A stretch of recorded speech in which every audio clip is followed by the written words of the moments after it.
નમસ્કાર, સાંજના 7 વાગી રહ્યા છે. આપ જોઈ રહ્યા છો Gujarat first bullet breaking news સાથે. હું છું માનસી સોની અને હું છું દીપિકા. સમાચારની શરૂઆતમાં વાત કરવી છે આગામી દિવસોમાં ગરમીનો પ્રકોપ યથાવત રહેશે. 11 માર્ચે અનેક જિલ્લાઓમાં હીટવેવની આગાહી જાહેર કરવામાં આવી છે, તો ઉત્તર ગુજરાતમાં ઓરેન્જ અને યલો એલર્ટ જાહેર થયું છે. મધ્ય ગુજરાત અને સૌરાષ્ટ્રમાં પણ હીટવેવની ચેતવણી છે. 12 માર્ચે પણ કેટલાક જિલ્લાઓમાં ગરમીનો પ્રભાવ રહેશે. Heat wave to severe heat wave का पूर्वानुमान दिया गया है.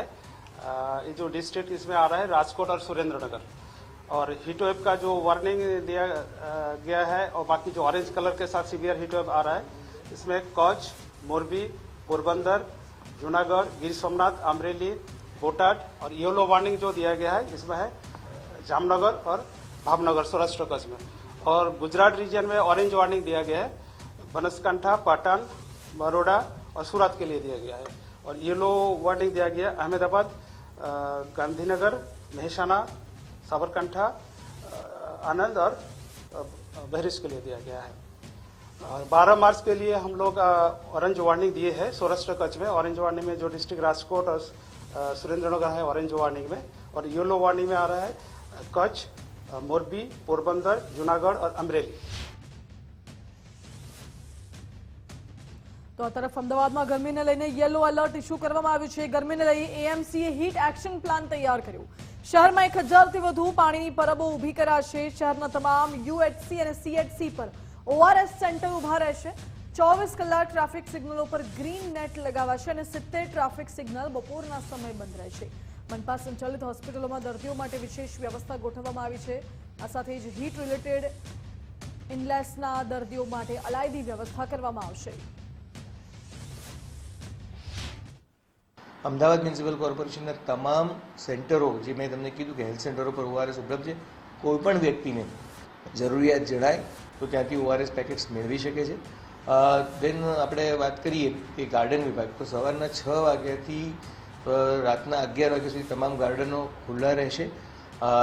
જે સોલિડ વેસ્ટના અમારા સફાઈ કર્મચારીઓ છે તેમનું પણ ખાસ ધ્યાન આ તબક્કે રાખવામાં આવ્યું છે. તેમને પણ સવારે જ્યારે કામ પર જાય ત્યારે પીવાના પાણી સાથે લઈને જાય, એ સૂચના આપવામાં આવી છે. બીજું કે જે આપણે વાત કરીએ કે અર્બન જે શેલ્ટર હોમ્સ છે, એ શેલ્ટર હોમ્સમાં પણ પીવાના પાણી ઓઆરએસની વ્યવસ્થા છે. ત્યારબાદ જે આપણે વાત કરીએ તો કે એન્જિનિયરિંગ વિભાગમાં પણ જે અલગ અલગ સાઇટ્સમાં કામ ચાલે છે, કોર્પોરેશનમાં ઘણા કામ ચાલે છે, તો એમાં પણ અનિવાર્ય સંજોગો સિવાય બપોરે 1 થી 4 સિવાય બપોરે 1 થી 4માં કામ નહીં કરવામાં આવે. તો સ્થાનિક સ્વરાજ્યની ચૂંટણી પહેલા પીએમ મોદીનો ગુજરાત પ્રવાસ. પીએમ મોદીના એક દિવસીય પ્રવાસનું આયોજન 31મી તારીખે વાવથરા જિલ્લામાં જંગી સભા થશે, તો નવરચિત વાવથરા જિલ્લાનો પીએમ મોદી પ્રવાસ કરશે. અન્ય કેટલાક કાર્યક્રમોમાં પણ પીએમ મોદી આપી શકે છે હાજરી. મુખ્યમંત્રી ભૂપેન્દ્રભાઈ પટેલે ખેડૂતલક્ષી મહત્વપૂર્ણ નિર્ણય કર્યો છે. પ્રમોલ્ગેશન થયેલા ગામોની ક્ષતિ સુધારણા માટે ભૂમિ સીમાંકનથી કરાશે. જિલ્લા કલેક્ટરની અધ્યક્ષતામાં ભૂમિ સીમાંકન સમિતિ કાર્યરત થશે. ક્ષતિ સુધારણા અરજીના નિકાલ માટે 7 કેટેગરી નિયત કરવામાં આવી છે. મોબાઈલ મેજિસ્ટ્રેટ કોર્ટ આ સમિતિ નિયમ અનુસાર તત્કાલ નિવારણ લાવશે. મુખ્યમંત્રી ભૂપેન્દ્રભાઈના નિર્ણયથી ગ્રામીણ વિસ્તારના લોકોને લાભ થવાનો છે. રાજ્યભરમાં એક સમાન પદ્ધતિથી ભૂમિ સીમાંકનની કામગીરી થશે.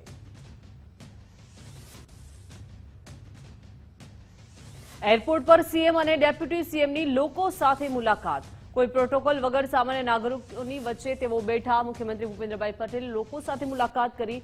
નાયબ મુખ્યમંત્રી હર્ષભાઈ સંઘવી પણ લોકોને મળ્યા. સહજતાથી લોકો સાથે આત્મીય સંવાદ કર્યો. કાગળની કૃતિઓ વિશે રસપૂર્વક માહિતી મેળવી. સામાન્ય નાગરિકોની વાતો ધ્યાનથી સાંભળી. મૈત્રીપૂર્ણ વ્યવહારથી લોકોના દિલ જીત્યા.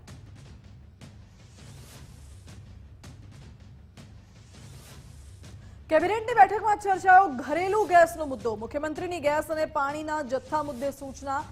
સીએમએ ગેસ વિતરણ ખોરવાય નહીં તે પ્રકારનું આયોજન કરવા માટે અધિકારીઓને સૂચના આપી છે અને કેન્દ્રની માર્ગદર્શિકાનું પાલન કરવાની પણ સૂચના આપી છે. સીએમએ કહ્યું છે કે ગેસ કંપનીઓ સાથે સંપર્કમાં રહે અધિકારીઓ. પીવા અને સિંચાઈના પાણી મુદ્દે પણ સીએમએ સૂચના આપી.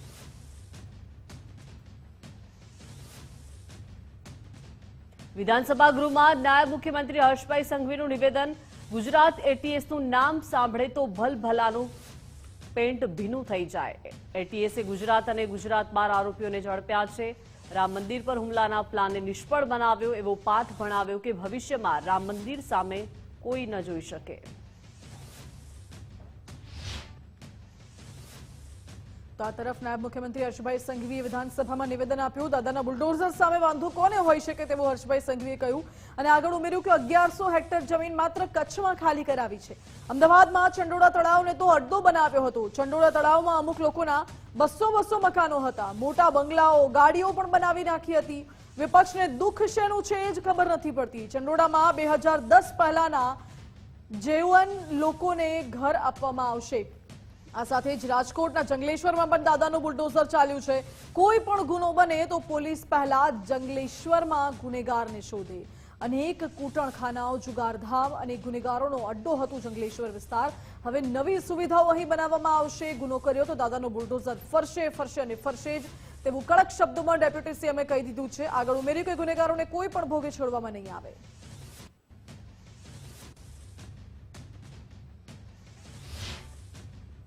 તો એમએલએ ગોપાલ ઇટાલિયા પર નાયબ મુખ્યમંત્રીનો કટાક્ષ. ગૃહમાં માંગણી પરની ચર્ચા બાદ જવાબ આપતા કટાક્ષ. પોલીસ આવાસ વિષય પર હર્ષભાઈએ જવાબ આપ્યો છે. કોન્સ્ટેબલનું દુઃખ અમે સમજીએ છીએ. કેટલાક લોકોએ દુઃખ અનુભવ્યું છે. અમને હતું કોન્સ્ટેબલની સુવિધા બાબતમાં કાપ દરખાસ્ત નહીં મૂકે.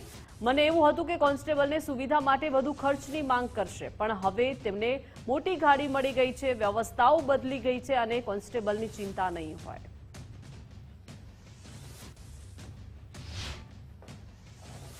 તો આ તરફ વિધાનસભામાં નાયબ મુખ્યમંત્રી હર્ષભાઈ સંઘવીએ નિવેદન આપ્યું. કહ્યું કે નાગરિક સુરક્ષિત ન હોય ત્યાં સુધી વિકાસ ન થઈ શકે. આપણો ગૃહ વિભાગ એ રાજ્યની સુરક્ષાની ઢાલ છે. ગૃહ વિભાગની ગુનેગારો માટે ઝીરો ટોલરન્સ નીતિ છે. ગુજરાતને ભૂતકાળમાં અલગ રીતે ઓળખવામાં આવતું હતું. કોંગ્રેસના રાજમાં કર્ફ્યુ કે હુલ્લડ ન હોય તેવો એક દિવસ નહોતો. ગુંડાઓ, હુલ્લડ કરનારા લુખ્ખાઓને સંઘરવામાં આવતા હતા. બેખૌફ બનેલા ગુનેગારોને શોધીને અમે પાઠ ભણાવ્યો છે તેવું ડેપ્યુટી સીએમ બોલ્યા અને કહ્યું કે કર્ફ્યુનો શબ્દ ગુજરાતથી ભૂસાયો કારણ કે ભાજપની સરકાર છે. ગુજરાતની જનતાએ સમયસર નિર્ણય લઈને કોંગ્રેસને ઉખાડી ફેંકી. કોંગ્રેસના ધારાસભ્યો હાલ ગણી શકાય તેવી સ્થિતિમાં પણ નથી. બાંગ્લાદેશી ઘૂસણખોરીને બહાર કાઢવાનું કામ અમે કર્યું છે. મુહિમથી રાજ્ય ખુશ છે, પણ કેટલીક રાજકીય પાર્ટીઓએ બૂમબરાડા કર્યા તેવું પણ ડેપ્યુટી સીએમએ કહ્યું. તો ધારાસભ્યોના શિક્ષણ મુદ્દે વિધાનસભા ગૃહમાં ઉગ્ર ચર્ચા થઈ. નાયબ મુખ્યમંત્રી હર્ષભાઈ સંઘવીના ઇટાલિયા પર પ્રહાર. એલએલબી થયેલા સભ્યના અભ્યાસક્રમમાં શું હશે ખબર નહીં. એલએલબીમાં કોઈ પર જૂતું મારવાનું લખ્યું હશે. કાયદાની વાત આવે ત્યાં કોઈ પર જૂતું તો ન જ ફેંકાય. મુદ્દો ડાયવર્ટ કરવાની ટ્રેનિંગ દિલ્હીથી મળતી હશે. ગોપાલ ઇટાલિયાએ ગૃહમાં અભ્યાસનો મુદ્દો ઉભો કર્યો હતો. દાદરા પર બેસીને ફાંકા ફોજદારી કરવી અલગ વાત છે. ગૃહમાં ચર્ચા કરવી એ બાબત અલગ વિષય છે.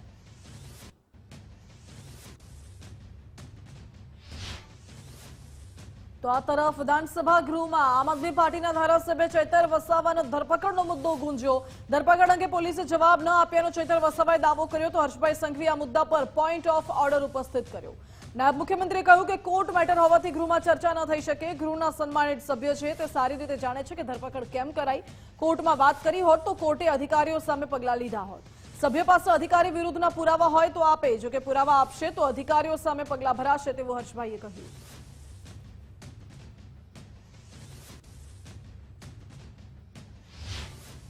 તો ધારાસભ્ય ઉદય કાનગડનો ગૃહમાં વિપક્ષ પર રમૂજી અંદાજમાં કટાક્ષ. વિપક્ષી નેતાઓ માટે કાયમચૂર્ણ સમાન છે હર્ષભાઈ સંઘવી. સવાર પડતા જ હર્ષભાઈનું નામ લીધા વગર વિપક્ષને ચેન નથી પડતું. પેટ સાફ કરવા ચૂર્ણ જોઈએ તેમ વિપક્ષને હર્ષભાઈનું નામ જોઈએ. ગૃહ વિભાગની માંગણીઓ પરની ચર્ચામાં ઉદય કાનગડનું નિવેદન. હર્ષભાઈનું નામ લીધા વગર વિપક્ષના નેતાઓનો દિવસ નથી જતો.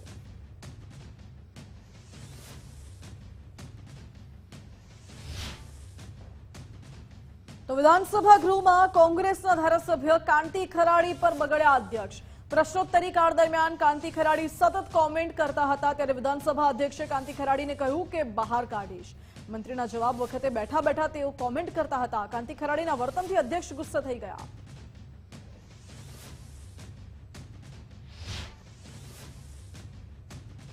કોંગ્રેસની તકલીફ છે કે 20 વર્ષથી અધિકારીઓની ચિઠ્ઠી નથી મળતી. જીતુભાઈ વાઘાણીએ કહ્યું કે કોંગ્રેસને 20 વર્ષથી સત્તા નથી મળી. પ્રશ્નોત્તરીમાં અધિકારીઓએ જીતુ વાઘાણીને ચિઠ્ઠી આપી. ચિઠ્ઠી આવતા કોંગ્રેસ સભ્યોએ તરત જ કોમેન્ટ કરી દીધા. મંત્રી જીતુ વાઘાણીએ કહ્યું કે જવાબ ન ખબર હોય તો ચિઠ્ઠી આવે, અમારો અધિકાર છે, અમને અધિકારીઓની ચિઠ્ઠી મળે છે. કોંગ્રેસની તકલીફ 20 વર્ષથી સત્તા ન મળવાની છે. 2027માં પણ કોંગ્રેસની આ જ તકલીફ ચાલુ રહેશે. તો આ તરફ વિધાનસભા ગૃહની કાર્યવાહી દરમિયાન ખોટી પીઆઈએલનો મુદ્દો પણ ગુંજ્યો. ભૂતકાળમાં એક ટોળાએ ગુજરાતને બદનામ કરવાનો પ્રયાસ કર્યો. તિસ્તા સેતલવાડ જેવા લોકોએ ખોટી પીઆઈએલ કરેલી હતી. ગુજરાતને ભૂતકાળમાં આ પ્રકારે બદનામ કરવાના પ્રયાસ થયા. ગૃહ વિભાગની માંગણીઓ પર ધારાસભ્ય અમિત ઠક્કરે નિવેદન આપ્યું.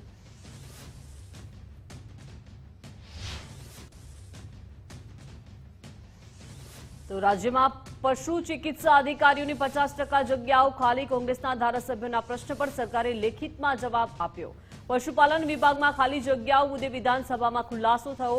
855 પશુ ચિકિત્સા અધિકારીના મહેકમ સામે 421 જગ્યાઓ ખાલી. પશુધન નિરીક્ષકની મંજૂર 437 જગ્યાઓ પૈકી 89 જગ્યાઓ ખાલી છે. ખાલી જગ્યાઓના કારણે પશુ સારવાર કેન્દ્રોની કામગીરી પર અસર.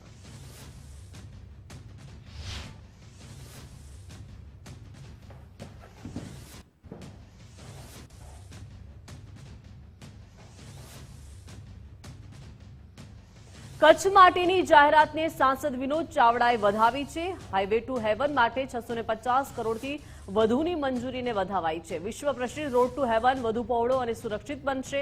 લખપતથી ધોળાવીરા સુધીની કનેક્ટિવિટી વધુ મજબૂત બનશે. લખપત, ગઢુલી, ઝારા, હાજીપીર, ખાવડાનો માર્ગ અપગ્રેડ થશે.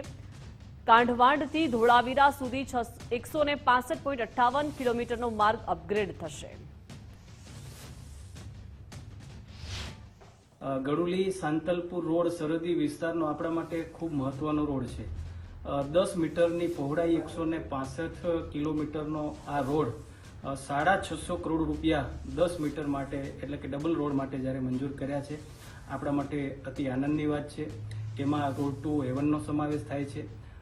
ધોળાવીરાથી ખાવડા, ખાવડાથી હાજીપીર ને હાજીપીરથી ગડુલીથી છેક આપણા લખપત સુધી 10 મીટરનો જ્યારે આ રસ્તો મંજૂર થયો છે, ત્યારે આવનાર સમયમાં પ્રવાસન ક્ષેત્રે, ઉદ્યોગ ક્ષેત્રે અને આ સરહદી રોડ જે છે આપણા સૌ માટે ખૂબ જ મહત્વનો સાબિત થશે. ખેડૂત નેતા રાજુ કરપડાએ આમ આદમી પાર્ટી પર ગંભીર શાબ્દિક પ્રહાર કર્યા છે. આમ આદમી પાર્ટીએ મારી વિરુદ્ધ ષડયંત્ર કર્યું તેવો આરોપ લગાવ્યો અને કહ્યું કે ખેડૂતોના નામે રાજકીય રોટલા શેકવાનો ખેલ નહીં ચાલે. ગોપાલ ઇટાલિયા 10 વર્ષ જૂના કેસની ફાઇલો બતાવીને ડરાવે છે. બે નેતાઓએ મને બદનામ કરવાના પ્રયાસો કર્યા છે. હળદળની ઘટના બાદ ખેડૂતોને આકર્ષવા ધમપછાડા કર્યા. જો કે ખેડૂતોના મારા પ્રેમ સાથે ષડયંત્ર કરવામાં આવ્યું. આવતી 19 થી 24 તારીખ સુધી તુલસી શ્યામથી ખેડૂત યાત્રા યોજાશે તેવી જાહેરાત રાજુ કરપડાએ કરી. રાજકીય પાર્ટીના નેતાઓ ખેડૂતોનો માત્ર વોટ બેંક તરીકે ઉપયોગ ન કરે, એના માટે થઈ ખેડૂતોની વચ્ચે જશું. ખેડૂતોના જે પ્રશ્ન છે એનું નિરાકરણ કેવી રીતે આવી શકે, સૌરાષ્ટ્રમાં મજબૂત ખેડૂત સંગઠન કેવી રીતે બની શકે, એ દિશામાં આગળ વધવા માટે છેલ્લા 5 દિવસથી આ સૌરાષ્ટ્રના 7 જિલ્લાના આગેવાનો સાથે મિટિંગો કરી છે. સુરેન્દ્રનગર જિલ્લાના ખેડૂત આગેવાનો સાથે પણ મિટિંગ થઈ. એ વખતે નિર્ણય લેવાયો કે ખરેખર માત્ર સુરેન્દ્રનગર નહીં પણ સૌરાષ્ટ્રના ખેડૂતો પણ ઈચ્છે છે કે અમારી ખરેખર અહીંયા સંગઠન મજબૂત બનવું જોઈએ, ખેડૂતની વાત કોઈ સાંભળે, એ પ્રમાણે આગળ વધવું જોઈએ. બરોડા ડેરીની ચૂંટણીમાં આક્ષેપ પ્રત્યાક્ષેપોનો દોર તેજ બન્યો છે. સાવલીના કુલદીપસિંહ સામે સોશિયલ મીડિયામાં પોસ્ટ વાયરલ થઈ. કુલદીપસિંહ રાહુલજી સિઝનલ સમાજ સેવક હોવાની પોસ્ટ વાયરલ થઈ. વિધાનસભાની ચૂંટણી સમયના વચનો યાદ અપાવતી આ પોસ્ટ વાયરલ થઈ છે. પોતાની જમીનને સમાજવાડી બનાવવાની જાહેરાત કરી હતી. લગ્ન પ્રસંગ માટે નિઃશુલ્ક આપવાની વાત કરવામાં આવી હતી. યુવાનોને પોલીસ અને આર્મી ટ્રેનિંગના વચનો પણ ચર્ચામાં છે. ચૂંટણીઓ બાદ જાહેરાતો પૂરી ન થઈ હોવાના આક્ષેપો થયા. ગાંધીનગર કલેક્ટર કચેરી ખાતે પશુપાલકોએ વિરોધ નોંધાવ્યો. ઉત્તમ ડેરીની જો હુકમે સામે પશુપાલકોમાં રોષ જોવા મળી રહ્યો છે. અધિક કલેક્ટરને આવેદનપત્ર આપી રજૂઆત કરવામાં આવી. પશુપાલકોની માંગ છે કે મધુર ડેરીમાં દૂધ ભરાવવાની પરવાનગી અપાય. જો તેમની માંગ નહીં સ્વીકારાય તો દૂધ ઢોળીને પશુપાલકો વિરોધ કરશે. પશુપાલકોએ આજે 7 લાખનું દૂધ રસ્તા પર ઢોળીને વિરોધ નોંધાવ્યો.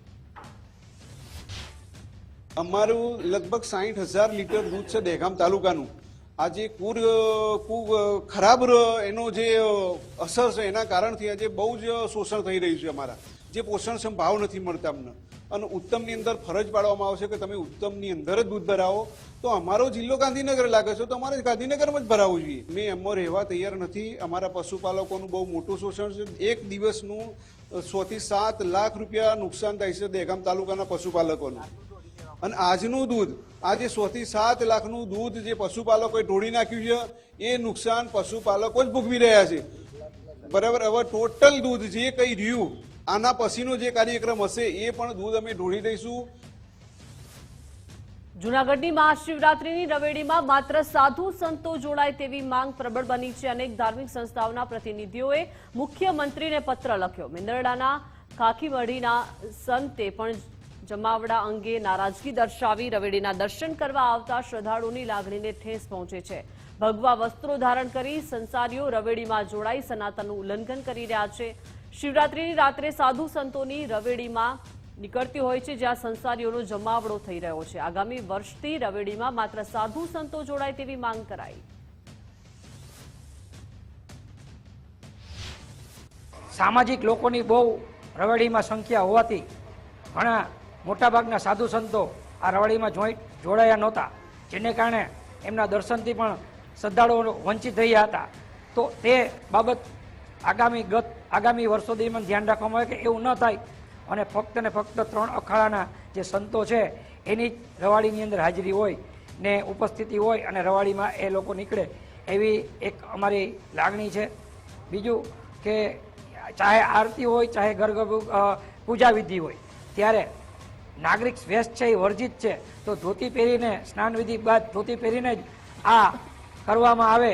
આગળ જૂના પહેલાના સમયની અંદર આ આયોજન જૂના અખાડા, અગ્નિ અખાડા અને આહવાન અખાડાના નાગા સાધુ સાધ્વીઓ અને મહામંડલેશ્વરો દ્વારા કરવામાં આવતું હતું. તે જ લોકો આની અંદર જોડાતા હતા. પણ થોડા સમયથી એવું પણ જોવા મળે છે કે સામાજિક આગેવાનો પણ આ રવેડીની અંદર જોડાય છે. જ્યારે રવેડી શરૂ થાય ત્યારે 80 વર્ષના 85 વર્ષના વડીલો રવેડીનું ફુલારથી સ્વાગત કરે છે, અગરબત્તી પ્રગટાવીને સ્વાગત કરે છે. તો ખરેખર શું સામાજિક આગેવાનો હોય તેને મનોમંથન કરવાની જરૂરિયાત છે કે જ્યારે સાધુ સંતોની રવેડી નીકળતી હોય ત્યારે ઘણા બધા લોકો હાથ જોડીને પ્રણામ કરતા હોય, દંડવત કરતા હોય, 6-6, 7-7 કલાક સુધી તક બેસીને તપસ્યા કરતા હોય, ત્યારે ભાવથી શ્રદ્ધાથી નમતા હોય અને આંખો બંધ કરીને જ્યારે ખોલે ત્યારે એમાં હોળી બૂટ પહેરેલા હોય અને સૂટ બૂટમાં હોય ત્યારે એ લોકોને શ્રદ્ધાને ઠેસ પહોંચતી હોય.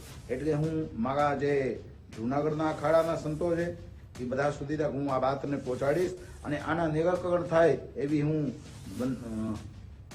બધાને સંતોષકારક જવાબ આપી છું.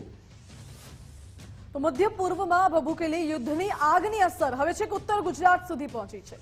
એશિયાના સૌથી મોટા મસાલા માર્કેટ ઊંઝા એપીએમસીમાં અત્યારે સોપો પડી ગયું છે. ઊંઝાનું માર્કેટ યાર્ડ જ્યાં સામાન્ય રીતે કરોડોનો વેપાર થતો હોય છે, પણ ઈરાન ઇઝરાયલ યુદ્ધ વચ્ચે અહીંની રોનક છીનવાઈ ગઈ છે. નિકાસ અટકી પડી છે, ભાડા વધી ગયા છે, ખેડૂતો વેપારીઓના જીવ અદ્ધર થઈ ગયા છે. યુદ્ધના કારણે એક્સપોર્ટ અવરોધાતા સ્થાનિક બજારમાં ચિંતા છે, જેના કારણે મુખ્ય પાકોના ભાવ પર પણ મોટો ઘટાડો જોવા મળે છે. જીરું જે 4800 રૂપિયા વેચાતું હતું સીધું તેમાં 600 રૂપિયાનો કડાકો બોલાયો છે. વરિયાળીમાં મણ દીઠ 1000 રૂપિયા સુધીનો ઘટાડો જોવા મળ્યો. માત્ર ભાવ જ નથી ઘટ્યા, સાથે નિકાસકારો માટે ખર્ચ ડબલ થઈ ગયા છે. સમુદ્ર માર્ગે જોખમ વધતા કન્ટેનરના ભાડા 6 ગણા વધી ગયા છે. એક્સપોર્ટના ઓર્ડર રદ થઈ રહ્યા છે અને વેપારીઓના કરોડો રૂપિયાના પેમેન્ટ્સ વિદેશમાં અટવાઈ પડ્યા છે. હાલ તો ઊંઝાના વેપારીઓ અને ખેડૂતો વિશ્વ શાંતિની પ્રાર્થના કરી રહ્યા છે, જેથી વેપાર ફરી પાટે ચડી શકે. ગલ્ફ કન્ટ્રીમાં જે માલ છે, ટોટલ એક્સપોર્ટનો માલ ટોટલ લગભગ જે જીરાનું એક્સપોર્ટ છે એનું 15 થી 20-25% ગલ્ફ કન્ટ્રીઓમાં માલ જાય છે. અને ગલ્ફ કન્ટ્રીઓમાં આ યુદ્ધની તો ભયંકર અસર હતી. જે સિંગાપુર ક્વોલિટી અમે 4500 રૂપિયામાં વેચતા હતા એ આજે 4020-25ના ભાવ થઈ ગયેલા છે. અને જે કાચા માલના જે વેપાર હતા તે 4400-4500ના જૂના માલના એ આજે 3900-4000ના ભાવો છે.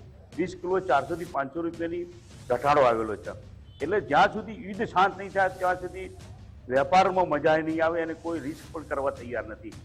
વેપાર ધંધાની વાત કરીએ તો અહીંથી જેટલો એક્સપોર્ટ માલ થાય એટલે ગલ્ફ કન્ટ્રીમાં તો જતો તો બધા બીજો પણ જતો તો એ દરિયાઈ માર્ગે જતો તો અત્યારે કોઈ રિસ્ક લેવા તૈયાર નથી. બધો માલ દુબઈ, ઈરાક વચ્ચે ખાડી યુદ્ધ થઈને જાય તો માલ કોઈ મોકલવા પણ તૈયાર નથી. ભાડા પણ જે કન્ટેનરનો હતો એ 4-5-6 ગણા જેવો વિમાના પ્રીમિયમ વધી ગયો તો પડતર ઊંચું થઈ જાય. કોઈ માલ મંગાવવાની પણ રિસ્ક વધી જાય. માલ પહોંચવાનો તો પેમેન્ટ ના આવે તો રિસ્ક કેટલા દિવસ પેન્ડિંગ રહે શું ખબર પડે. તો યુદ્ધ જ મેઇન મહત્વનું. યુદ્ધ જો બંધ થઈ જાય તો આ ભાવથી મંદી છે જ નહીં. સુરત સચિન એથર કંપનીના વેરહાઉસમાં બ્લાસ્ટ થયો હતો, જેનો વિડીયો સામે આવ્યો છે. કંપનીના વેરહાઉસમાં આગ બાદ બ્લાસ્ટનો લાઈવ વિડીયો સામે આવ્યો છે. કંપનીના વેરહાઉસમાં આગ બાદ 25થી વધુ બ્લાસ્ટ થયા હતા. એથર કંપનીના કેમિકલ વેરહાઉસમાં ભીષણ આગનો બનાવ બન્યો, જ્યાં 4 કલાકની જહેમત બાદ ફાયર વિભાગે આગ પર કાબુ મેળવ્યો છે. બ્લાસ્ટને પગલે આજુબાજુના 3 લાકડાના ગોડાઉનમાં પણ આગ પ્રસરી ગઈ છે અને જોતજોતામાં આગે વિકરાળ સ્વરૂપ ધારણ કર્યું હતું.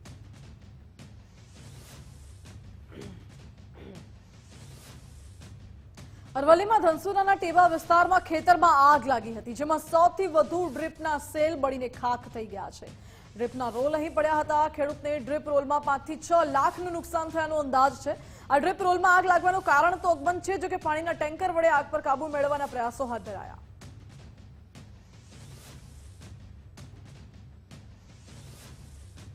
તો આ તરફ રાજકોટમાં વધુ એક બીઝેડ જેવું કૌભાંડ સામે આવ્યું. રુદ્રા ટ્રેડિંગ કંપની બનાવી રૂપિયા ખંખેરી ફરાર થયા. રાજકોટમાં ભોગ બનનાર લોકો ગુજરાત ફર્સ્ટ પાસે આવ્યા. જીતેન્દ્ર નૈના અને રાહુલ નૈના સામે પોલીસમાં અરજી કરવામાં આવી. 300થી વધુ લોકોએ 70 થી 80 કરોડ ગુમાવ્યાનો દાવો કરવામાં આવી રહ્યો છે. 50% ઊંચા વળતર આપવાના નામે કરોડોનું ફુલેકું ફેરવ્યું છે. લોકોએ ફરિયાદનું કહેતા દવા પી જવાની પણ ધમકી આપી છે. લોકોએ પોલીસ કમિશનર અને ડીસીપી ક્રાઇમને પણ રજૂઆત કરી છે. ડીસીપી ક્રાઇમ જગદીશ બાંગરવા દ્વારા તપાસનો ધમધમાટ શરૂ થયો છે. સમગ્ર મામલે પોલીસે અરજીના આધારે તપાસ શરૂ કરી. આ વ્યક્તિ છે તેનું નામ શું છે અને કેટલું રોકાણ લગભગ થયું હશે, શું કહે છે? લગભગ રાજકોટના 300-350 જણા છે, જ્યાં સુધી મને ખબર છે. 40-50 તો તમારી આમે જ છે અત્યારે, અને કદાચ આંકડો 70-80 કરોડ હશે મારા દાયરામાં. કેવું વળતર, શું લાલચ કેવી એવી રીતે કહેતા કે મારી ઓફિસ છે, તમે અહીંયા ઇન્વેસ્ટમેન્ટ કરો, તમે ગમે એમ લોન લઈને પૈસા આપો, હું તમને સામે યોગ્ય રિટર્ન આપીશ દર મહિને, ને એમાંથી તમારું હાલશે. એવી રીતની બધાને પોન્જી સ્કીમ ટાઈપની લાલચ આપતા. શરૂઆતમાં કેવી પ્રકારે વળતર આપતા? એટલે તમે શરૂઆતમાં થોડાક દી બધાને વળતર આપતા. હવે શું પરિસ્થિતિ? હવે એ સમજો ને કે અત્યારે કોઈને કાંઈ આપતા નથી, અને તમે પૈસા માટે ફોન કરો તો એમ કે અમે આખું ઘર જઈ સીપી કચેરી જઈને દવા પી જશો ને તમે અમને વ્યાજે આપ્યા છે એમ કહીને હામી ધમકી મારે છે. કેટલા રોકાણ તમારું કેટલું હતું? મારા 87 લાખ રૂપિયા છે. આપના કેટલા રૂપિયા હતા અને આપ જાઓ છો તો શું જવાબ મળે? અમને વારંવાર અમે એને ફોન કરીએ તો એ અમને એવું આશ્વાસન દે કે પૈસા તમારા આવી જશે, મારી પાસે છે ને આમ તે. પ્લસ બીજી વસ્તુ કે કોઈ પણ અમે એને ફોન કરીએ એટલે અમે અમારી પાસે એક ચેક પડ્યો છે, અમે એને તો અમને વારંવાર એવું કહે છે કે તમે ચેક નાખી દો અને કેસ કરી દો, એવું બધું અમને કહે છે. અમે એને એમ કહેવી કે કેસ નાખી દેવી, તમારી ઉપર કેસ થાય તે, તો એ લોકો અમને એમ કે ભલે કેસ થાય. પછી વારંવાર દવા પીવી. આ કૃત્ય એને આની પહેલાં પણ એકવાર તાલાળાની અંદર કરી ચૂક્યું, બીજી વાર એને આ કૃત્ય કર્યું, બરાબર. એટલે અમને લોકોને ક્યાંક ને ક્યાંક ડરાવે આવી રીતના કે હું દવા પી જઈશ તો કઈ ખોટું પગલું ભરી લઈશ એમ. સૌથી પહેલા અને વર્ષો પહેલા વેરાવળે આવું જ ગમે તે કૃત્ય કર્યું હતું, દવા પીધી હતી. એ પછી હમણાં જ અહીંયા 4-5 મહિના પહેલા જોયું છે, આપણી પાસે દેખાડો તો અહીંયા પણ એને દવા પીધી હતી. અને અત્યારે બધાને એમ જ ડરાવે છે કે તમે પ્રેશર કરશો, પૈસાનું કંઈ કહેશો તો હું દવા પી લઈશ. એક તો કહેવાય છે ને કે ચોર ઉલટા કોટવાલ કો ડાકે. આ એવી પરિસ્થિતિ ઊભી થઈ છે. એક તો નાણાં લઈ લીધા છે ને હવે જ્યારે પરત દેવાના આવે છે તો ધમકીઓ મળે છે. તમારા કેટલા રૂપિયા રોકાણ હતા? શું? મારા 5 લાખ જેવું હતું ને રિટર્ન આપવાનું બોલી કીધી હતી. રિટર્નિંગમાં થોડાક દી આપ્યું વર્તન, પછી ના ફોન ઉપર ના ટ્રાન્સફર કર્યા ખાતામાં. પછી આવી રીતના દવા પીવો અને એવી રીતના ધમકી ના આ બે જ વ્યક્તિ છે આજે ઉપર? આ બે જ વ્યક્તિ છે. આ દ્રશ્યો જોઈ રહ્યા છો, આ બંને વ્યક્તિએ છે કે જેણે આખી સ્કીમની શરૂઆત કરી અને ત્યારબાદ લોકોને શીશામાં ઉતારવાની શરૂઆત કરી. શરૂઆતમાં વળતર આપવાનું ચાલુ રાખ્યું ને એકના બાદ એક વ્યક્તિનું વળતર આપે એટલે બીજો વ્યક્તિ લાલચમાં આવે. એ જ પ્રકારે આખી પોન્જી સ્કીમ ટાઈપની આખી સ્કીમ શરૂ કરી અને લોકોને પોતાની જાળમાં ફસાવ્યા અને કરોડો રૂપિયાનું ફુલેકું ફેરવીને હવે નાણાં પરત આપવાનું જ્યારે થયું છે તો લોકોને ધમકીઓ આપી રહ્યો છે કે આપઘાત કરી લેશું ને તમારા નામ લખી નાખશું. પરંતુ હાલ તો આ મામલો પોલીસ મથકે પહોંચ્યો છે. જોવાનું એ છે કે પોલીસ દ્વારા કયા પ્રકારની કાર્યવાહી કરવામાં આવે છે. કેમેરા પર્સન અભય ત્રિવેદી સાથે Rahim Lakhani, Gujarat first, Rajkot. Welcome back. સમાચારમાં આગળ વાત કરીશું. કિસાન સન્માન નિધિનો 22મો હપ્તો રિલીઝ થશે. કૃષિમંત્રી જીતુભાઈ વાઘાણીએ માહિતી આપી છે 1028 કરોડની સહાય ખેડૂતોને આપવામાં આવશે। 13 માર્ચના રોજ સાંજે 5 વાગે કાર્યક્રમ યોજાશે। મુખ્યમંત્રીની હાજરીમાં રાજ્ય કક્ષાનો કાર્યક્રમ યોજાશે। દરેક ગામ તાલુકા જિલ્લામાં આ કાર્યક્રમ યોજાશે। 1000 જેટલા ખેડૂતોને એકત્રિત કરી કાર્યક્રમ યોજાશે। કિસાન સન્માન નિધિનો 22મો હપ્તો માની પ્રધાનમંત્રી મોદી સાહેબ એ રિલીઝ કરવાના છે। સમગ્ર દેશમાં એ કાર્યક્રમ થવાના છે। ગુજરાતમાં પણ વિશેષ કાર્યક્રમ થાય। 9,32,00,000 ખેડૂતોને 18,640 કરોડની સહાય આ કિસાન સન્માન નિધિમાં દેશમાં આપવામાં આવશે। ગુજરાતમાં 49.59 લાખ લોકો થી વધુ ખેડૂતોને 22મા હપ્તા પેટે 1,028 કરોડ રૂપિયા થી વધુ સહાય એ સીધી ખાતામાં જમા થશે। તારીખ 13 માર્ચ 2026ના રોજ આ કાર્યક્રમ યોજાશે। રાજ્ય કક્ષાનો કાર્યક્રમ માનનીય મુખ્યમંત્રીશ્રીની ઉપસ્થિતિમાં ગાંધીનગર ખાતે જે ટેન્ટેટિવ ટાઈમ મળ્યો છે એ સાંજે 5 વાગે યોજાવાનો છે। સમાચાર રાજકોટથી મળી રહ્યા છે, જ્યાં આરોગ્ય કેન્દ્રમાં કામ કરતી કર્મચારી આક્ષેપ કર્યા છે। કોન્ટ્રાક્ટ પર કામ કરતા કર્મચારી આક્ષેપ કર્યા। આરોગ્ય અધિકારી પર જ ગંભીર આક્ષેપો કરવામાં આવ્યા છે। રજૂઆત સાંભળ્યા વિના જ ગેટ આઉટ કહ્યું તેવો આરોપ લાગી રહ્યો છે। વિજય પ્લોટ આરોગ્ય કેન્દ્રમાં અસભ્ય વર્તન થયાનો આક્ષેપ કરવામાં આવ્યો। કોન્ટ્રાક્ટ કર્મચારીને કેન્દ્રના નોડલ ઓફિસર સાથે બોલાચાલી થઈ હતી। બોલાચાલી બાદ નોડલ ઓફિસરે આરોગ્ય અધિકારીને ફરિયાદ કરી હતી। ડોક્ટર જયેશ વાકાણીએ કોન્ટ્રાક્ટ કર્મચારીને ઓફિસે બોલાવ્યા હતા। કર્મચારી સાથે આરોગ્ય અધિકારીએ અણછાજતું વર્તન કર્યાનો આક્ષેપ છે।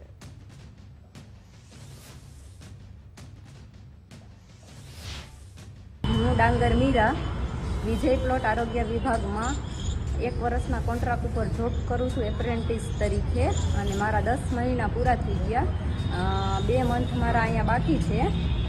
અમારે અહીંયા નોડલ એએનએમ કિરણબેન ચૌહાણ એ વારંવાર હરેક સ્ટાફની અહીંયા ફરિયાદ કરે છે, પણ એમને મારી ફરિયાદ કરીને એટલે હું આગળ સુધી ગઈ છું અને મારો કોઈ જાતનો કોઈ વાક નથી। એ અત્યારે એમને મારી ખોટી ફરિયાદ કરી કે બેન અહીંયા કાંઈ કામ નથી કરતા। 25 જણાનો અહીંયા સ્ટાફ છે, 25 જણામાં કોઈ પણને પૂછી લેવાનું કે આ બેન અહીંયા કામ નથી કરતા, પ્લસ કોઈ પણ પેશન્ટ છે ને એને પૂછી લેવાની છૂટ છે, અને અમારો 50% સ્ટાફ છે ને એનાથી દબાયેલો છે।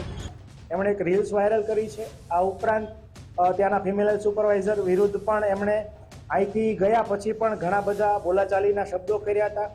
એ અનુસંધાને જે ચૌહાણ કિરણબેન જે છે એમના દ્વારા લેખિત ફરિયાદ પણ અમને આપવામાં આવી છે। તો આ એક પ્રકારનું એક સ્ટન્ટ જે છે જેના દ્વારા તેમના દ્વારા આરોગ્ય અધિકારી ઉપરાંત કિરણબેન ઉપર પ્રેશર લાવવાનો પ્રયત્ન કરી રહ્યા છે। આ ઉપરાંત કિરણબેનને એમના દ્વારા પોલીસને બોલાવીને પકડાવી દેવાની ધમકી પણ આપેલી હતી, જે કિરણબેને અમને ફોન કરીને જાણ કરેલ હતી। આ તમામ બાબતના કોલ રેકોર્ડિંગ મારી પાસે ઉપલબ્ધ છે। આ ઉપરાંત આ પાયા જે તદ્દન મીન્સ જે આ આક્ષેપો છે તદ્દન પાયાવિહોણા અને આરોગ્ય અધિકારી ઉપર એક પ્રકારની પોતાની જે વિરુદ્ધ કાર્યવાહી થવાનો ભય જે છે એ મીરાબેન ડાંગરને લાગી રહ્યો છે, અને એના દ્વારા આ જે આક્ષેપો જે છે એ કરવામાં આવી રહ્યા છે। ત્યાં અમારા નોડલ એએનએમ કિરણબેન ચૌહાણ એ અમારું શોષણ કરે છે કામથી, પ્લસ એનું કાંઈ આપણે કામ ન કરીએ તો એ ગમે એવી ભાષામાં અમને આમ કહે છે એમ। એટલે એમને કાલે મને એમ કીધું કે તમારા જે 2 મંથ બાકી છે ને એ પૂરા નહીં થવા દો। એટલે મેં એમને એમ કીધું કે તમારા જે 3 મહિના બાકી છે ને કાયમી થવાના, એ 3 વર્ષ વધીનો છે ને એટલું યાદ રાખજો। તો એમને તકલીફ થઈ, મેં સાચું કીધું એટલે એમને અહીંયા ફોન કર્યો એમઓએચ સરને, જયેશ વાકાણી। તો અહીંયા હું આવી હોત ને હજી હું અંદર નહોતી ગઈ ને ડાયરેક્ટલી મને એમ કીધું હાલ અહીંયાથી નીકળ, ગેટ આઉટ। અંદર 10 થી 15 કર્મચારીઓ પણ હતા। મોરબી મહાનગરપાલિકા દ્વારા મેગા ડિમોલિશન। દલવાડી સર્કલ પાસેના દબાણો પર બુલડોઝર ચાલ્યું। 1 વીક 1 રોડ અંતર્ગત પાલિકાની કડક કાર્યવાહી થઈ। ચુસ્ત પોલીસ બંદોબસ્ત વચ્ચે 10 જેટલા દબાણો દૂર કરાયા। મુખ્ય રસ્તાઓ ખુલ્લા કરવા પાલિકાએ બુલડોઝર ફેરવ્યું છે। મોરબીમાં દબાણ હટાવવાની કામગીરીથી ફફડાટ વ્યાપ્યો।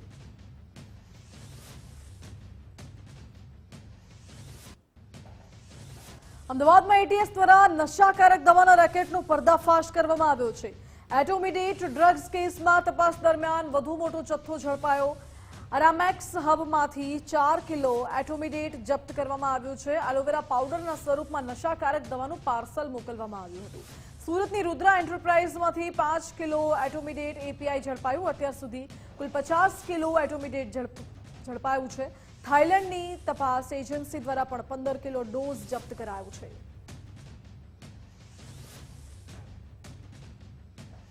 તો અમદાવાદ બાપુનગરમાં સુંદરમનગરમાંથી ગાંજો ઝડપાયો છે. ક્રાઇમ બ્રાન્ચે 3.912 કિલો ગાંજાનો જથ્થો ઝડપી પાડ્યો છે. રૂપિયા 1.95 લાખના ગાંજા સાથે 2 આરોપીની ધરપકડ કરવામાં આવી છે. ઇમરાન પઠાણ અને કાયનાથ બાનુ શેખની ધરપકડ થઈ.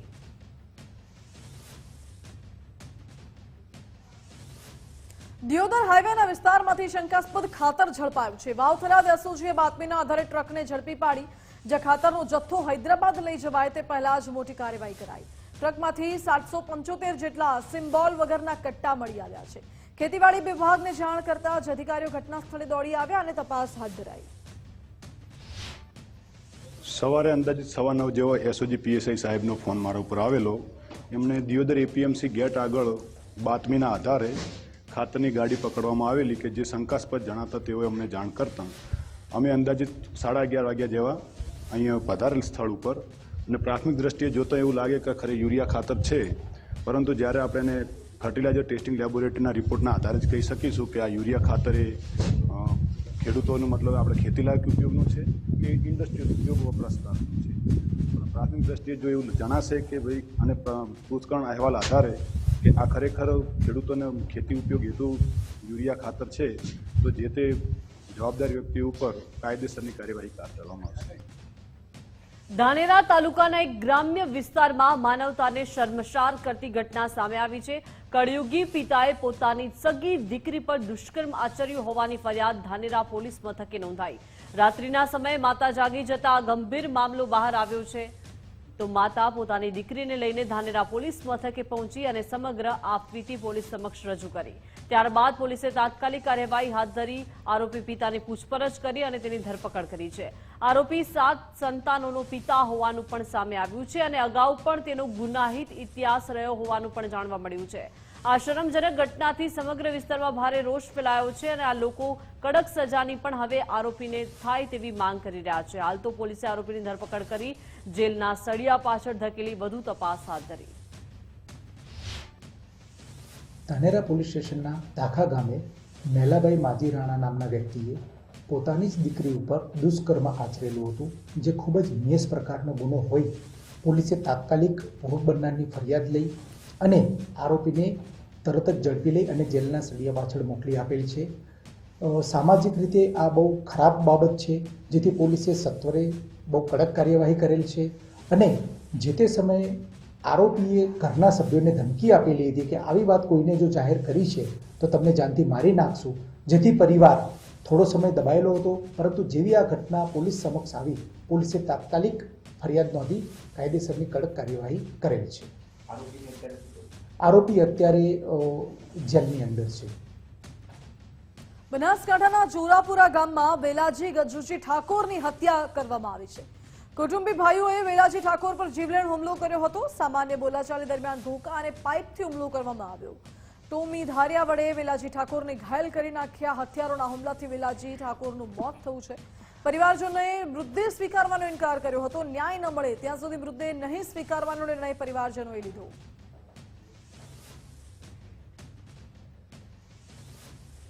બનાસકાંઠા દાંતા તાલુકાના ધરેડા ગામમાં મર્ડરની ઘટના બની છે. ભીમાભાઈ પરમારનું તલવાર વડે હુમલો કરતા મોત નીપજ્યું. મંગળવાર રાત્રે પરિવાર વચ્ચે જૂની અદાવતને લઈને હુમલો થયો હતો.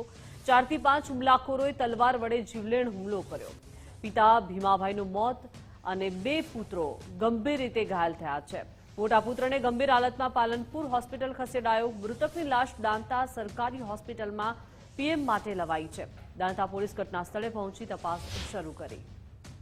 મર્ડરના બનાવની વિગત એવી છે કે આરોપી હંસાભાઈ પરમાર અને એના જે કાકાઈ ભાઈ છે અન્ય 5 વ્યક્તિઓએ તલવાર, છરી અને પથ્થરો વડે તેના ગામમાં રહેતા ભીમાભાઈ પરમાર અને તેના 2 પુત્રો મુકેશ અને સુરેશ ઉપર જીવલેણ હુમલો કરેલો હતો અને આ હુમલા દરમિયાન ભીમાભાઈ પરમાર ઘટના સ્થળે મરણ ગયેલ હતા અને તેના પુત્રોને પાલનપુર સિવિલ હોસ્પિટલે દાખલ કરવામાં આવેલ હતો અને આ ઘટનાની પોલીસને જાણ થતાં પોલીસ તાત્કાલિક ઘટના સ્થળે પહોંચી ગયેલ અને આ ગુનામાં જે 6 આરોપી સંડોવાયેલ છે એ પૈકીના 2 આરોપીને રાઉન્ડ અપ કરેલ છે અને તપાસ તજવીજ ચાલુ છે. સુરતના અમરોલીમાં કોથળામાંથી લાશ મળી આવી છે. કોસાળ આવાસમાંથી લાશ મળતા ચકચાર મચી ગઈ. પાલિકાના સફાઈ કર્મચારીના ધ્યાને આવતા પોલીસને જાણ કરવામાં આવી. આશંકાસ્પદ કોથળો જણાઈ આવતા પોલીસે તપાસ કરી, જેમાં 57 વર્ષીય મહિલાની હત્યા કરી લાશ કોથળામાં ફેંકી દીધી હોવાની જાણકારી મળી. અમરોલી પોલીસે ડોગ સ્ક્વોડની મદદથી આગળની તપાસ શરૂ કરી. અમરોલી પોલીસ સ્ટેશન વિસ્તારમાં આવેલ કોસાળ આવાસ ખાતે S2 થી કોથળામાં બાંધેલી હાલતમાં એક મહિલાની લાશ હોવાની હકીકત મ્યુનિસિપલ કોર્પોરેશનના કર્મચારીઓ દ્વારા પોલીસ સ્ટેશનને કરવામાં આવેલ. જે ઘટનાની જાણ થતાં અમરોલી પોલીસ સ્ટેશન તથા અન્ય પોલીસ અધિકારીઓ ઝોન 5 વિસ્તારના સહિત સુરત ક્રાઇમ બ્રાન્ચના અધિકારીઓ પણ ઘટના સ્થળે દોડી આવેલ અને સમગ્ર બાબતની પ્રાથમિક તપાસ કરતા આરોપીની શોધખોળ કરવા માટે પણ અલગ અલગ ટીમો હાલમાં કાર્યરત છે. મૃતકની ઓળખ કરવામાં આવેલ છે. મૃતક 57 વર્ષની મહિલા છે અને કોસાળ આવાસમાં જ A2 બ્લોકમાં રહેતી હોવાની હકીકત જણાયેલ છે. મૂળ તેઓ બિહારના વતની છે અને છેલ્લા ઘણા વર્ષથી સુરતમાં સ્થાયી થયેલ હોવાનું અને ઘરકામ કરતા હોવાની હકીકત જણાઈ આવેલ છે. વડોદરાના વાઘોડિયા એસટી ડેપોના કમ્પાઉન્ડમાં એક આધેડનું મોત થયું. એસટી ડેપોના કમ્પાઉન્ડમાં આધેડ બેભાન અવસ્થામાં જણાયો. સારવાર મળે તે પહેલા જ આધેડ પુરુષનું મોત નીપજ્યું. અસહ્ય ગરમીના કારણે મોત નીપજ્યું હોવાનું પ્રાથમિક તારણ છે. પોલીસે મૃતક રણછોડભાઈ વસવાના પરિવાર સાથે વાતચીત કરી.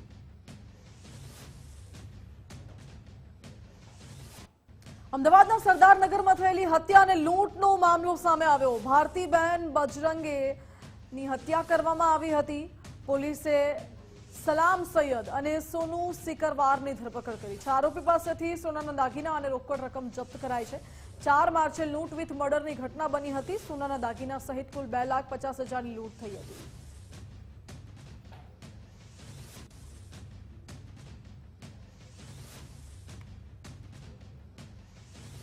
સુરતમાં વેપારીને હની ટ્રેપમાં ફસાવનારા 2 આરોપી ઝડપાયા. વેપારી પાસેથી 130 તોલા સોનું અને રોકડા પડાવી લેવાયા.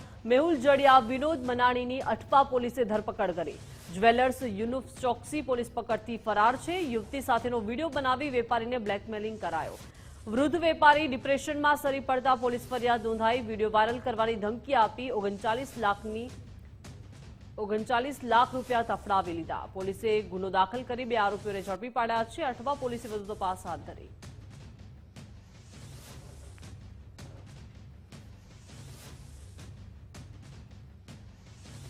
ખેડા જિલ્લાની રાસ્કા ચેકપોસ્ટ પર શું વાહન ચાલકો પાસે તોડબાજી થાય છે?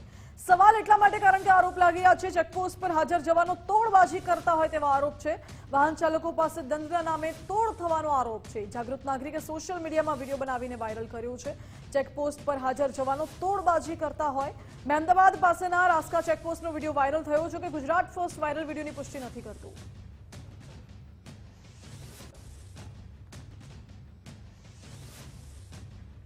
તો આ તરફ કડીમાં અસામાજિક તત્વોએ તોડફોડ કરી છે. ઘાતક હથિયારો સાથે ત્રાટકેલા શખ્સોએ તોડફોડ કરી. હથિયારો વડે વાહનોના કાચ ફોડીને કહેર મચાવ્યો. હુમલા અને તોડફોડના દ્રશ્યો સીસીટીવીમાં કેદ થયા. તો અસામાજિક તત્વોનો આ ત્રાસ, હાથમાં ધોકા લઈને વાહનોના કાચ તોડ્યા છે અને સીસીટીવી કેમેરામાં આ સમગ્ર હુમલાની અને તોડફોડની ઘટના કેદ થઈ છે. જોઈ શકાય છે દોડીને હુમલાખોરો આવી રહ્યા છે અને જે ત્યાં ઉભેલી ગાડીઓ છે તેના કાચ તોડવામાં આવી રહ્યા છે. અમદાવાદના વસ્ત્રાલ વિસ્તારમાં ગાડીમાં તોડફોડની ઘટના સામે આવી છે. રાત્રે કેટલાક શખ્સો બેટરી ચોરી કરીને ફરાર થઈ ગયા. ઓમકાર હાઇટ સોસાયટી બહાર ગાડીના કાચ તોડ્યા અને બેટરી ચોરીને ફરાર થઈ ગયા. સ્થાનિકોએ રામોલ પોલીસ સ્ટેશનમાં અરજી કરી છે. પોલીસે તપાસ શરૂ કરી.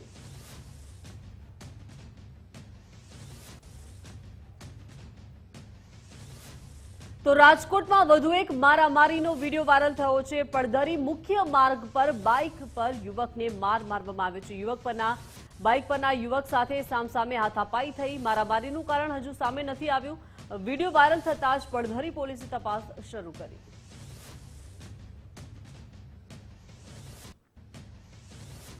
ભરૂચના પાલેજમાં ક્રિકેટ બાબતે મારામારી થઈ અને તેનો વિડીયો વાયરલ થયો.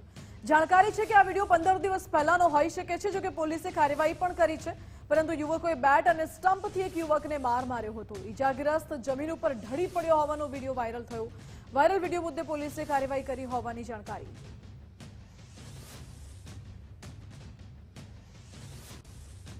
તો મોરબી હળવદના કડિયાણા ચોકડી પાસે માથાકૂટમાં પોલીસ ફરિયાદ નોંધાઈ. વાયરલ વિડીયો મામલે બંને પક્ષે સામસામે ફરિયાદ નોંધાવી છે. સમાધાન માટે ભેગા થયા બાદ મારામારી થઈ. બંને પક્ષની ફરિયાદ નોંધી હળવદ પોલીસે તપાસ હાથ ધરી.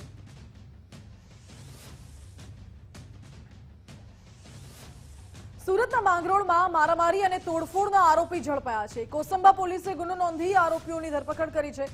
માંગરોળના સિયાલજ ગામ પાસે હાઈવે પર ઘટના બની હતી. પૂર્વ આયોજિત કાવતરા સાથે 10 થી 12 શખ્સોએ જીવલેણ હુમલો કર્યો. અવી સાટિયા, અર્જુન સાટિયા અને અન્ય ઇસમોએ હુમલો કર્યો હોવાની જાણકારી છે. જે ફરિયાદી હતા વેલાભાઈ જીવણભાઈ ભરવાડ, જેઓ પોતાની ક્રેટા ગાડી GJ19 BR 1616 નંબરની લઈને જતા હતા. એ સમય દરમિયાન જ્યારે આ કામના આરોપી જે હતા અવી સાજણભાઈ સાટિયા તથા અર્જુન ગગજીભાઈ સાટિયા તથા અન્ય અજાણ્યા ઈસમો, જેઓએ તેઓની ગાડી રોકી અને ગાડીને તોડફોડ કરી અને ફરિયાદી ઉપર જીવલેણ હુમલો કરી અને તેમને નુકસાન પહોંચાડેલ હતું. જે ગુનાની તપાસ પોસઈ એડી ધાંધલ ચલાવી રહ્યા હતા. ત્યારબાદ તે તપાસ PSI કછવાને સોંપેલી અને જે આ નાસ્તા પડતા આરોપી હતા એને પકડવા માટે અમારી ટીમો બનાવેલી હતી. એ ટીમોમાંથી અવિનાશ સાજણભાઈ સાટિયા આરોપી જે હતો નામજો એને તથા જે અન્ય ઈસમો હતો એમાંના 6 ઈસમોને ગઈ તારીખ 10/3/2026 રોજ અમને અટક કરેલા છે. તો કડીમાં વાહન પાર્કિંગ તકરારમાં ગેસ્ટ હાઉસના માલિક પર હુમલો થયો છે. લોખંડની પાઇપથી જીવલેણ હુમલો કરવામાં આવ્યો. સૂર્યકાંત પરમારને આંખમાં ગંભીર ઈજા અને હાથમાં ફ્રેક્ચર થયું છે. જીયા ફેશનના માલિક શાહિદ દીવાને હુમલો કર્યો. આસિફ ચૌહાણ સાથે મળીને જાતિ અપમાનજનક ગાળો બોલ્યા. જાનથી મારી નાખવાની ધમકી આપીને ભાગી ગયા. કડી પોલીસે એટ્રોસિટી એક્ટ હેઠળ ગુનો નોંધ્યો છે. ડીવાયએસપી જયકુમાર કંસારા દ્વારા વધુ તપાસ શરૂ કરાઈ. ભરૂચના ઝઘડિયાના ઉમલ્લા ગામ પાસે અકસ્માત થયો. 2 બાઇક વચ્ચે અકસ્માત સર્જાતા 2 લોકોના મોત નીપજ્યા છે. વિપુલ ઈશ્વર વસાવા અને ગુમાન હરી વસાવાનું ઘટના સ્થળે જ મોત નીપજ્યું છે. એક મહિલાની ગંભીર ઈજા થતા હોસ્પિટલમાં સારવાર માટે ખસેડાઈ છે. પોલીસે અકસ્માતમાં મોતનો ગુનો દાખલ કરી આગળની તપાસ શરૂ કરી છે. બનાસકાંઠાના પાંથાવાડા પાસે અકસ્માતમાં 2 વિદ્યાર્થીના મોત નીપજ્યા. પૂર ઝડપે આવતા ટ્રેલરે બાઇક સવાર વિદ્યાર્થીઓને અડફેટે લીધા. બોર્ડની પરીક્ષા આપવા જતા સમયે આ ગંભીર અકસ્માત સર્જાયો. આશાસ્પદ વિદ્યાર્થીના અકાળે અવસાનથી લોકોમાં શોકનો માહોલ છે. પોલીસ ઘટના સ્થળે પહોંચી આગળની કાર્યવાહી હાથ ધરી છે. મૃતદેહોને પોસ્ટમોર્ટમ અર્થે ખસેડવાની તજવીજ શરૂ કરાઈ છે. તો બોર્ડની પરીક્ષા આપવા જઈ રહેલા વિદ્યાર્થીઓનું અકાળે મોત નીપજ્યું છે. બનાસકાંઠાના પાંથાવાડાની આ સમગ્ર ઘટના છે, જ્યાં પૂર ઝડપે આવતા ટ્રેલરે બાઇક સવાર વિદ્યાર્થીઓને અડફેટે લીધા છે અને તેમના ઘટના સ્થળે જ કમકમાથી ભર્યા મોત નીપજ્યા. દાહોદના રાબડાલ ખાતે અકસ્માતમાં 29 લોકો ઇજાગ્રસ્ત થયા. ખાનગી ટ્રાવેલ્સનું ટાયર ફાટતા અકસ્માત થયો. મોરબીથી મધ્યપ્રદેશના ભોપાલ જઈ રહી હતી આ બસ, જ્યાં ગાડીનું ટાયર ફાટતા બસ ખાડામાં પલટી મારી ગઈ. 108ની મદદથી તમામ ઘાયલોને સારવાર માટે ખસેડાયા છે. ત્યારબાદ પોલીસ, ફાયર વિભાગ અને હાઈવે ઓથોરિટી ઘટના સ્થળે પહોંચ્યા હતા.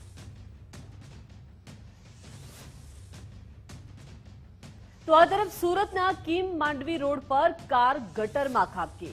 સ્ટીયરિંગ પરથી કાબુ ગુમાવતા ઇકો કાર ગટરમાં ખાબકી. કિમ માંડવી રોડના બોરસરા પાટિયા નજીક આ ઘટના બની છે. ખુલ્લી ગટરના કારણે આ અકસ્માત સર્જાયો. ઇકો કારમાં સવાર 2 વ્યક્તિઓનો ચમત્કારિક બચાવ થયો.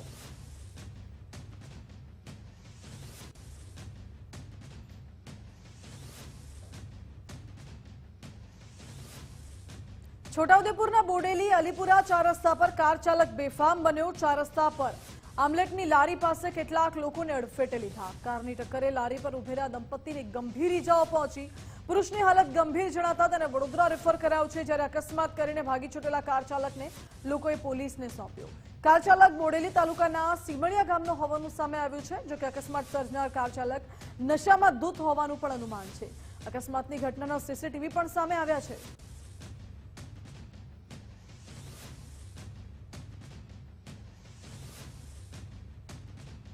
આણંદના ગામડી પાટિયા પાસે ભયાનક અકસ્માત સર્જાયો. આઈસરે બાઇક સવાર પોલીસ જવાનને અડફેટે લીધા.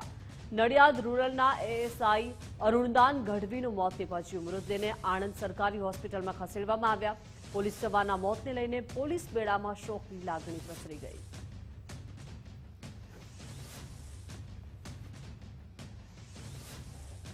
વડોદરા શહેરના ઉર્મી બ્રિજ પાસે કાર અકસ્માત થયો છે. કાર ચાલકે સ્ટીયરિંગ પરથી કાબુ ગુમાવતા કાર ડિવાઈડર પર ચડી ગઈ હતી. નશામાં વાહન ચલાવતો હોવાનો કાર ચાલક પર આક્ષેપ થઈ રહ્યો છે. લોકોએ કાર ચાલકને રોડની બાજુમાં બેસાડીને પોલીસને જાણ કરી હતી. શહેરમાં સતત અકસ્માતની ઘટનાઓ વધી રહી છે. જોકે હાલ તો સદનસીબે આ ઘટનામાં કોઈ જાનહાનિ નથી થઈ, પરંતુ પોલીસે ઘટના સ્થળે પહોંચી તપાસ શરૂ કરી.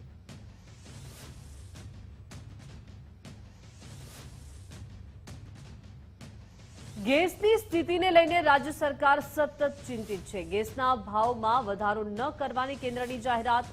રાજ્ય પ્રવક્તા મંત્રી જીતુભાઈ વાઘાણીનું નિવેદન. હાલ વૈશ્વિક રીતે એલપીજી એ ચિંતાનો વિષય છે. રાજ્ય સરકારે એલપીજીને લઈને ખાસ કમિટી બનાવી છે. સીએસની અધ્યક્ષતામાં કમિટી રચવામાં આવી છે. જ્યાં જરૂર પડે ત્યાં ગ્રાહકોને ગેસ મળે તે ચિંતા કરશે. પશ્ચિમ આફ્રિકા અને યુએસએથી ગેસ આવવાનું શરૂ થયું છે. પૂરતા પ્રમાણમાં જથ્થો ઉપલબ્ધ થાય તેવી વ્યવસ્થા કરાઈ છે. એલપીજી ઘરેલું વપરાશમાં કાપ નહીં મુકાય. કાળાબજારી અને સંગ્રહખોરી અટકાવાશે. લોકોએ ચિંતા કરવાની જરૂર નથી તેવું જીતુભાઈ વાઘાણીએ કહ્યું. જનતા માટે પણ માનનીય મુખ્યમંત્રીના માર્ગદર્શન નીચે ચીફ સેક્રેટરીના અધ્યક્ષસ્થાને બનેલી કમિટી એનો રિવ્યુ કરીને જ્યાં જેવી જરૂર પડે ત્યાં એ રાજ્ય સરકાર પણ એમાં ભાગીદાર બનીને ગ્રાહકોને પૂરતું ગેસ મળી રહે એની ચિંતા કરી છે. એલપીજી ઘરેલું સિલિન્ડરમાં પણ કાપ નહીં મૂકો એવો નિર્ણય લીધો છે.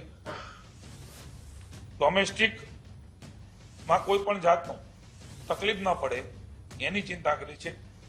આપણે સૌ જાણીએ છીએ કે કોમર્શિયલ જે છે એમાં 80% મળી રહે એના માટેના પ્રયત્નો એ કંપનીઓ કરી રહી છે. આ પ્રકારે રાજ્યની અને કેન્દ્રની સરકાર મળીને આ જે સંકટ છે એ વિશ્વનું છે, પણ હાથ ઉપર હાથ નહીં ધરીને કેન્દ્ર સરકારે ઇનિશિયેટિવ પગલાઓ લીધા છે. રાજ્ય સરકારે પણ એની જરૂરિયાતો જણાવીને રાજ્ય સરકારે જે કરવાનું છે એમણે પણ એ ખર્ચ ન કરવો પડે અને પૂરતો જથ્થો મળી રહે અને કટ ન કરવું પડે એની ચિંતા એ કરી. તો આ સાથે જ બુલેટ બ્રેકિંગ ન્યૂઝમાં હાલ બસ આટલું જ. વધુ સમાચાર માટે આપ જોતા રહો ગુજરાત ફર્સ્ટ. નમસ્કાર.